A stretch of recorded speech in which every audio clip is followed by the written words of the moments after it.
ऐसा एक राजा था जिसका तूती पूरे भारतवर्ष में बसता था, पूरे भारत में डंका बसता था उसका, उसके नाम का। उसको वो था, बिहार का राजा था, बिहार सूबे का राजा था, शेरशाह सूरी नाम था उसका। उसी ने ग्रैंड ट्रंक रोड बनवाया था जो तुम्हारा अभी पाकिस्तान से बांग्लादेश तक है, वो जिसको आज हम ग्रैंड ट्रंक रोड का अंग्रेजों ने नाम दे दिया। अब फिर उसके बाद क्या हुआ कि जब बाद के टाइम उसको NH1 कहा जाने लगा।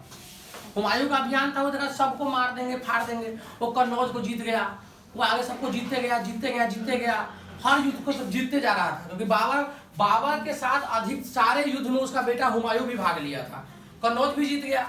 अब वो बिहार की तरफ जब बढ़ता है उसका पाला पड़ता है शेरशाह सूरी से।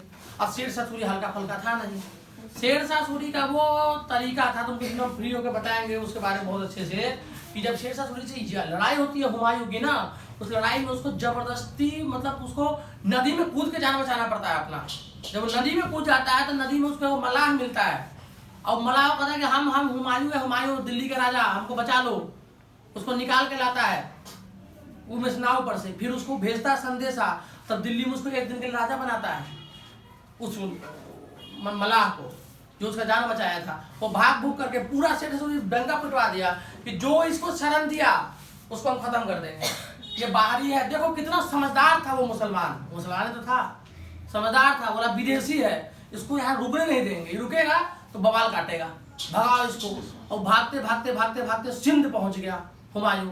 अब जाए तो जाए कैसे जाए भाई, उसके साथ उसकी बीवी थी, वाइफ थी, पत्नी थी, उसको लेके वो कहाँ जाए। तो कहा कि भैया कुछ तो करना पड़ेगा। तो क्या करता है, तो वहाँ के सिंध में अमरकोट एक जगह था, वहाँ का राजा थे वीर साल, और राणा वीर साल, उनके यहाँ रुकता है, उनके आगे मिन्नत करता है कि भैया हमारे जो है वाइफ जो है प्रेग्नेंट है, और उसको आप ही जो है साया दे सकते हैं, क्योंकि आप जो है जुबान देंगे तो वही बात है। हम हमेशा क्यों कहते हैं कि हम मोस्टली तौर पे राजपूतों का बहुत कर्ज है हम लोगों पर, भारतीयों पर राजपूतों का बहुत कर्ज है, क्योंकि आज भी जब आदमी आती है ना बात जुबान की, है ना, तो जुबान वो पूरा निभाता है। और तुमसे अब हम शहर उधर वाला हम छपरा छपरी वाली बात नहीं कर रहे हैं, अब हमारे गाँव वगैरह में हम लोग राजपूत को बहुत इज्जत करते हैं, इसलिए कि डरते हैं, डरते हमारे बाप से भी नहीं है, लेकिन जब इज्जत होता है क्यों इज्जत करते हैं, उसकी बात के लिए इज्जत करते हैं। वो बात इसको दे देगा वचन तो दे देगा। वो कहावत है रामचंद्र जी कहावत है कि रघुपुर रीत सदा चली आई, जान जाए पर वचन न जाए। तो वचन परिपक्व होते हैं, जिसको दे दिया सो दे दिया। कहे क्या होगा, आपकी प्रेग्नेंट वाइफ है, हमारे महल में रहेगी, चाहे शेरशाह सूरी जितना भी ताकत लगा ले, हम उसको यहाँ से नहीं हटाएंगे, चाहे जो कुछ भी हो जाए, जैसा होगा देख लेंगे, मरेंगे ना मर जाएंगे, क्या दिक्कत है, लेकिन होगा तो होगा। और उसको छोड़ करके बताओ कि हुमायूं भारत में आता, हम हुमायूं जो विदेशी होता है, उसका जन्म भी तो विदेश में हुआ है ना, वो अपनी वाइफ को छोड़ करके अफगानिस्तान चला जाता है। और आज और लोग कहता है कि अकबर भारत में ही जन्म लिया, भारतीय ही था, तो इसका श्रेय भी एक हिंदू राजा को ही जाता है, जिसने उसकी वाइफ को बच्चा पैदा करने के लिए यहाँ पे सुरक्षित स्थान दिया, वरना भाग के अफगानिस्तान जाना पड़ता बच्चा पैदा करने के लिए। तब अकबर भी विदेशी ही कहलाता। तो अगर अकबर विदेशी कहलाता तो फिर उसका बेटा भी विदेशी कहलाता ना, फिर कोई नहीं लौट के आते।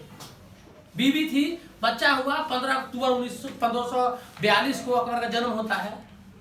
और फिर क्या होता है कि अकबर के सामने, क्योंकि अकबर थोड़ा सा सेकुलर था, उसको थोड़ा सा ज्यादा नहीं था, जलिया का वही लगाया वही हटाया, तीर्थ यात्रा का तो वही लगाया वही हटाया, हरम था उसका, लेकिन उसने एक स्ट्रैटेजी अपनाई थी। उसने कहा कि राजपूतों से लड़ना सबके बस की तो बात है नहीं, तो दिमाग लगाओ। और अकबर हमेशा परेशान रहता था, अफगानिस्तान से परेशान रहता था, और यहाँ भारत में राजाओं से परेशान रहता था।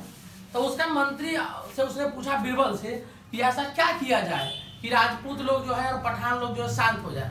बोला एक ही तरीका है, कुछ मत करो, राजपूतों को भाई चाहिए होता है इज्जत, खूब इज्जत, उनको इज्जत दो, और राजपूतों को लड़ने बड़ा मन लगता है, तुमको लड़ने का काम दो, इज्जत दो।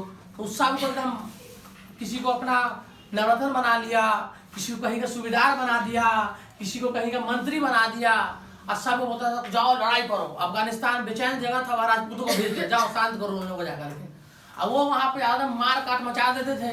और यहाँ आने के बाद अकबर उन लोगों को फूलों से होता था, आ गए राजा साहब, आ गए राजा साहब। और यहाँ अकबर घर में बैठ कर एकदम अनारकली डांस कर रही है, और अकबर मुजरा देख रहा है। बहुत दिमाग लगा था, उसको पता था कि ये इसके किए बिना ऐसे तो हाँ हल होना नहीं है। फिर उसने कहा कि यार भारत में क्या है कि पंडित जी लोग बहुत तेज बनता है, इसको कैसे शांत किया जाए। तो उसने कहा कि भैया पंडित जी लोग अपने पास रखना शुरू कर दो, बुलाओ पंडित जी लोगों को। और जो पंडित जी है वही भारत का लोग बहुत कंकाची आदमी होता है, रंग बिरंग का भ्यों लगा देगा। तो यार किसको बुलाया था, बुला लो भाई, बीरबल से बड़ा पंडित जी कौन होगा। तुम जब किताब पढ़ो अकबर बीरबल जो है खाली काटते रहता है, पूरा घर का पूरे किताब में पूरे काटता है, हमेशा उसको सीख देने का। लेकिन अकबर में क्या था, सहनशीलता था। शांत हो जा भाई, है बाद में